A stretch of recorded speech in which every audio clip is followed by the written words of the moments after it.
I want you to just imagine the daily frictions of your life for a second. Right. Just picture a typical Tuesday evening in your household. You're trying to get someone to simply wash their hands before dinner. Oh, the classic battle. Yeah, exactly. Or maybe you're asking them to put away their shoes or just put down a screen for 5 minutes so you can actually talk to them. Right. And for most of us, these are, well, they're minor annoyances, like a quick sigh, a reminder, and the task gets done. Usually, yeah. But for some families, these specific, seemingly tiny moments are mountains. And I mean absolute mountains that seem completely impossible to climb day in and day out. It's the kind of friction that doesn't just stall an evening. It dictates the entire emotional climate of a home. Right. It takes over everything. Exactly. We're talking about a level of resistance that defies basic logic or rewards or typical disciplinary strategies. It just leaves everyone involved feeling entirely depleted. So depleted. And that brings us to the mission of our deep dive today. We are exploring a brief, but honestly, incredibly dense insight from a recent publication in Gendai Business. Yeah, authored by pediatrician Yoko Takeda. Right. And it centers on a clinical approach developed by two doctors with extensive experience in developmental disorders. Which is such a tricky field to navigate. It really is. And we only have a fragment of this material, but it contains a massive, fundamental paradigm shift. Oh, absolutely. Our mission is to deconstruct how these experienced clinicians approach the concerning behaviors of children with neurodivergence. Because here's the kicker, right? Their approach isn't about fixing the child. It's entirely about uncovering the secret to changing how we, the adults, interact with them. Which is just a total flip of the usual script. It really is. Okay, let's unpack this. Because whether you are a parent or an educator or just someone fascinated by human psychology and communication, this deep dive offers a profound lesson in shifting your perspective to achieve better outcomes. And to really understand that shift, we have to start where the friction is most visible. Right, where it actually hurts. Exactly. The text doesn't begin with a dense diagnostic manual. It starts right in the living room with 3 highly specific archetypal pain points. And they are so relatable. They really are. The text lists them as not tidying up, not washing hands, and just playing games. Now, on the surface, to a layman, that just sounds like, any teenager on a Saturday. Right. Just typical kids being kids. Yeah. But the clinicians highlight these 3 specific actions for a reason. These aren't just random acts of defiance, are they? No, not at all. They are signposts pointing to a completely different internal operating system. Precisely. If we look at this through a neurobiological lens, those 3 behaviors are actually masterclasses in executive dysfunction and sensory processing gridlock. Okay, let's break that down. Take not tidying up. Yeah, let's start there. For a neurotypical brain, tidying up is a fairly straightforward, linear task. You see a mess, you clean it. Right. You see an object out of place, you pick it up, you put it where it belongs. Yeah. But structurally, neurologically, tidying up requires immense cognitive overhead. Wait, really? Immense overhead. Oh, yeah. Think about it. It demands working memory, spatial awareness, categorization. Oh, wow. I never thought about it like that. Yeah, and you have to hold a future goal, like a clean room in your mind, while actively suppressing the impulse to just sit down and engage with the objects you're touching. So if I'm picking up a toy car, I have to suppress the urge to play with the toy car. Exactly. So asking a neurodivergent child to tidy up isn't asking for a simple favor. Not at all. It's demanding they boot up a whole suite of cognitive software that might be, lagging or completely offline in that moment. That's a perfect way to describe it. It's like trying to run a high-end video editing program on a computer with insufficient RAM. The system it just freezes. That's a great analogy. The system literally crashes. And then you add the second point from the text, not washing hands. Right. Which seems so simple. It does. We tend to view this as a purely hygienic issue, like a behavioral choice to be dirty or clean. Just laziness, basically. Right, that's the assumption. But clinically, washing hands is a profound sensory transition. That's sensory transition. Yes. You are moving from a state of ambient existence into a highly specific sensory event. Oh, I see where you're going with this. Think about the water temperature, the viscosity of the soak, the sound of the faucet running. Loud pipes, yeah. The tactile sensation of rubbing your hands together, the smell of the artificial fragrance in the soap. It is just a complete barrage of exteroceptive input. I genuinely hadn't thought about it like that. If your sensory volume dial is broken, Right. meaning you process sensory input at maximum volume with no middle ground, washing your hands isn't just a chore. No, it's not. It's an assault. It's plunging your hands into a sensory overload. Yes, Yeah. exactly. And it's also a definitive boundary. Washing hands usually marks the transition from, say, playtime to routine time. Like having to eat dinner or go to bed. Yeah, right. Which brings us directly to the third behavior highlighted in the text. Just playing games. Yes, just playing games. The ultimate battleground in modern households. Oh, without a doubt. But again, we're not just talking about a kid who likes a fun hobby. We already know this isn't standard behavioral defiance. It's neurological friction. Mm-hmm. So what's the underlying mechanic here with the gaming? Well, video games are engineered to provide perfect, predictable dopamine loops. Right. They're designed that way on purpose. Exactly. In a physical world that is chaotic, loud, full of confusing social cues and unpredictable demands. A video game is a sanctuary. Yes. It's a sanctuary of cause and effect. If I press A, B happens. Every single time. No ambiguity. None.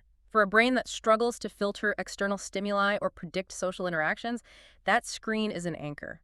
It provides immediate feedback and a highly structured environment where the rules do not arbitrarily change. Okay, so when you lay it out like that, it's like trying to force a speeding train to instantly turn a sharp corner. Ooh, I like that. The train is completely locked onto its current track, right? The predictable, dopamine-rich environment of the game, it has incredible forward momentum. Unstoppable momentum. And asking them to just go wash their hands requires entirely switching tracks. And you can't just jerk the steering wheel of a speeding train. No, you'll derail it. Exactly. It requires a massive, complex internal switching mechanism to divert all that cognitive momentum onto a completely new sensory-heavy path. I like the momentum aspect of your train analogy, but let's push past just the momentum and look at the actual track switching hardware. Okay, let's do it.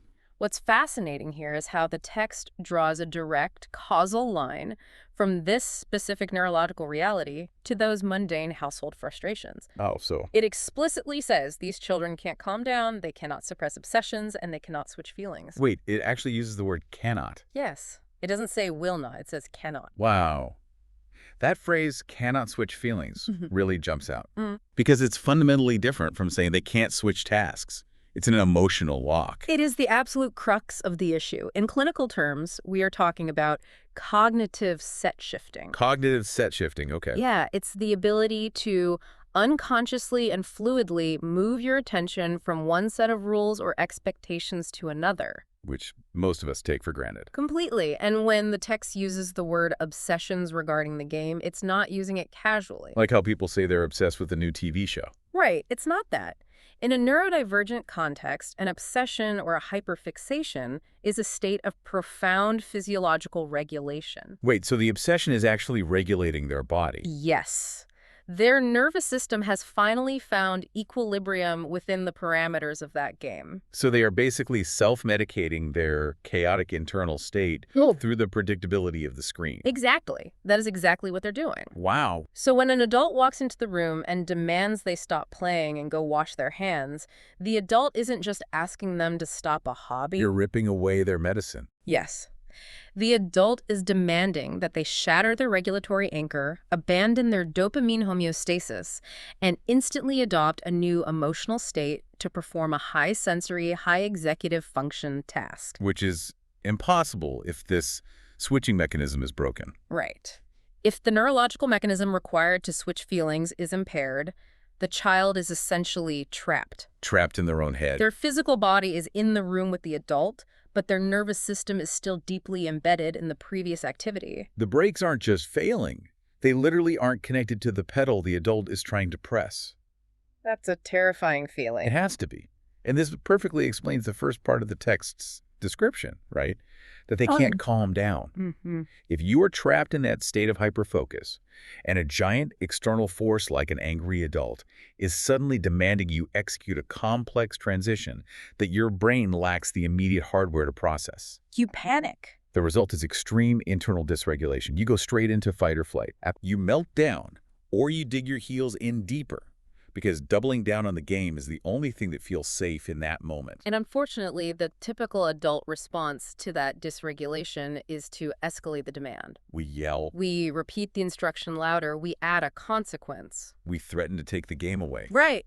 We try to force compliance through authority, which only spikes the child's allostatic load. Wait, what is allostatic load? Oh, it's basically the wear and tear on the body from chronic stress. Ah, got it. So we spike that load, making the transition even more biologically impossible. It just completely reframes the conflict. We are treating a neurological switching cost issue as a moral or behavioral failing. Yes, a lack of discipline. Right. But obviously, this doesn't happen in a vacuum. Mhm. When a child's brain throws on the brakes like this, the friction burns everyone in the immediate vicinity. Oh, the blast radius is huge. Exactly. And the text maps this out perfectly. It moves from the internal gridlock of the child to the ecosystem surrounding them. The environment completely absorbs the shock waves of that friction. Yeah. The text specifically notes that this state of affairs creates a massive list of things the child cannot do. The cannot do list. Right. And this directly results in two distinct environmental impacts: intense worry for the parents and a heavy burden on teachers. Okay, let me push back on this for a second. Let me play devil's advocate here, Of course. because this is something deeply debated in neurodiversity circles. If a child's nervous system is regulated by playing games, and they honestly don't care about having a meticulously tidy room, whose problem is it, really? That's a very fair question. Because the text explicitly states that parents worry because they, quote, want them to be properly independent eventually. Are we, meaning adults, parents, society at large, are we creating our own burden here? Are we projecting arbitrary, rigid timelines of what independence looks like onto children who are just operating on a different operating system? That's a great point. Like, why is a messy room a burden instead of just a personality trait? That is the essential philosophical tension of neurodivergence. And it touches heavily on the social model of disability. Which says what, exactly? The idea that people are disabled not entirely by their own impairments, but by a society that stubbornly refuses to accommodate them. Where the environment is disabling them. Exactly.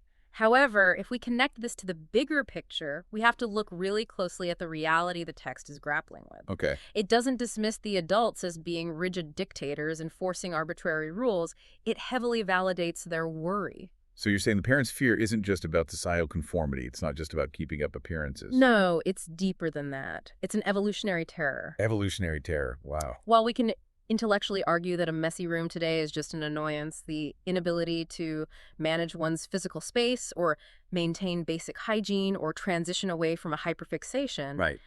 those things have compounding severe consequences in the adult world. Because society isn't forgiving.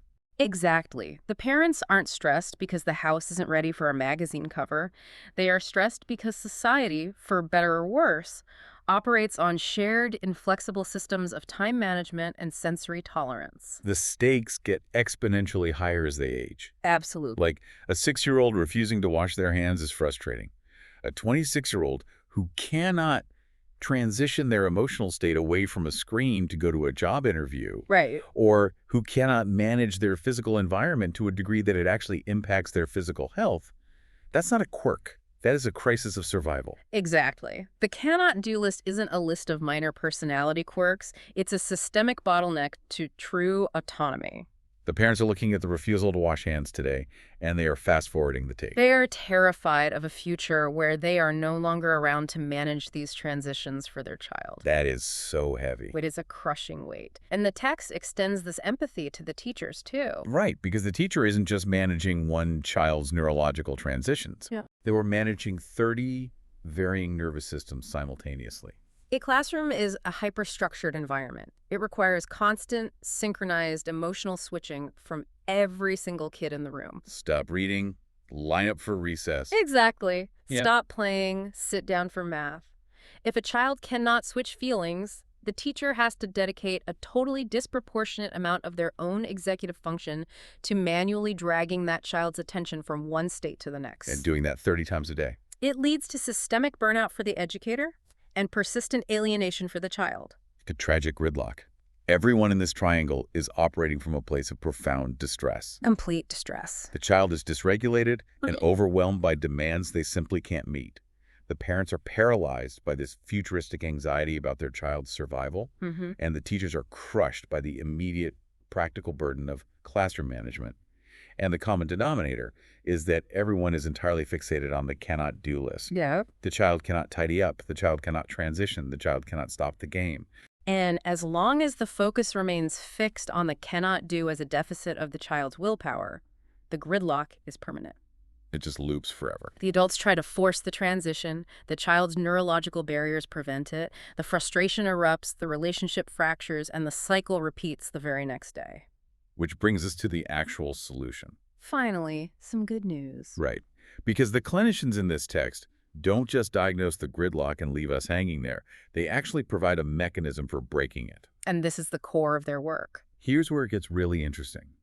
The doctors have compiled their insights into the secret to interacting with these children. The secret. I love that phrasing. The goal is to increase what the child can do. But the paradigm shift here is in the locus of control. Explain that. Well, the text does not say, here is the behavioral therapy to force the child to comply. It doesn't offer a new, strict discipline strategy. Right. It says the secret lies entirely in the interaction. The onus of change, the active ingredient in this whole process, is placed completely on the adult. This raises an important question, though, and I'm sure you listening right now are wondering this too. I know I am. If the neurological barrier is genuinely inside the child, if they physically lack the immediate hardware to suppress the obsession or switch feelings, how does my changing my tone of voice or my approach magically rewire their brain? Right, because you can't just empathize a neurological barrier out of existence. Exactly. If the train is missing the steering wheel, how does the station manager talking differently make the train turn the corner? So what is the actual mechanical bridge here? To really understand that, we have to look at the specific language the text uses. Okay, let's look at it. It refers to this approach as a secret or a mastery. The Japanese term used is often gokui. Goku, what does that imply? It implies a high-level, counterintuitive skill honed through rigorous discipline.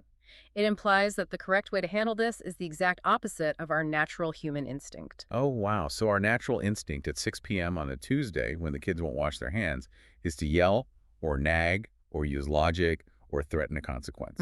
Right. If you don't wash your hands right now, I'm taking the game console away for a week. That's everyone's go-to. Exactly. And that instinct relies on a fundamental misconception, that the child can transition, but is simply choosing not to. But we know that's not true. Right. If we accept the premise we established earlier, that the child cannot switch feelings, then our threats, our logic, and our raised voices are just injecting massive amounts of cortisol into a nervous system that is already maxed out. We're basically throwing gasoline on a fire. You are demanding they use a cognitive bridge that doesn't exist, and then punishing them when they fall into the river. So what does the Gokui, this clinical mastery of interaction, actually look like in practice? It looks like dyadic co-regulation. Dyadic co-regulation. If the child lacks the internal bridge to transition, the adult has to become the bridge. Precisely. We have to act as their external executive function for a moment. If the child cannot self-regulate and shift their emotional state, the adult must step in and share that regulatory load. The mastery of interaction means finding a way to bypass the obsession without triggering the distress of a sudden, forced stop. You have to hijack the momentum smoothly. I want to make this super concrete for the listener, because theory is great, but we need practice. Let's do it. Let's go back to our archetypal kid, deeply locked into a high dopamine video game who desperately needs to transition to washing their hands for dinner. The classic scenario. The non-mastery approach is yelling from the kitchen, "Turn it off and wash your hands now!" And an explosion ensues. Walk me through the step-by-step Gokui approach. What is the actual applied science of this interaction? Okay, the first step of a masterful interaction is to entirely drop the demand. Wait, drop the demand, but I need them to wash their hands. You do, but you do not enter the room with your agenda leading the way. Remember, the child is currently anchored in the emotional state of the game. Right. If you want them to move to your state, you must first travel to theirs. This is often called joining or body doubling. Joining. Yeah. Okay. You walk into the room, you sit next to them, and you just exist in their space without issuing a single command. You align your nervous system with theirs. You get on their tracks. Yes. And then you engage with their current reality. You look at the screen, you actively validate the obsession. Give me an example of what I'd say. You might say, wow, the architecture in this level is incredible. Or you've been trying to beat this boss for an hour. Your focus is absolutely amazing. Which feels completely counterintuitive to a stressed parent. It goes against every instinct. The parent is thinking, I don't want to validate the game, I want them off the game. But you're saying this is a neurological necessity. You are building a tether. You are doing something called dopamine bridging. Dopamine bridging. That sounds powerful. It is. By showing genuine interest in their hyperfixation, you are sharing in their dopamine loop. You're becoming part of the reward system. Exactly. You are signaling to their nervous system that you are not a threat, you are not a sudden demand, you are a co-participant in their safe space. Okay, so you build the tether. Then what? Once that tether is established and their autonomic nervous system registers you as safe, the interaction itself becomes the vehicle for the transition. You've docked with their space station. Now you can gently fire the thrusters together. I love these analogies. Yes, exactly. And the transition must be low demand. So no sudden barking orders. Right. Instead of a jarring command to shift entirely to a new sensory-heavy task, you create a micro-transition. What does a micro-transition sound like? You might say, let's pause right here at the save point so you don't lose this amazing progress. We're going to head to the kitchen, and I want to see if we can get the water to the exact temperature of a hot spring. Oh, wow.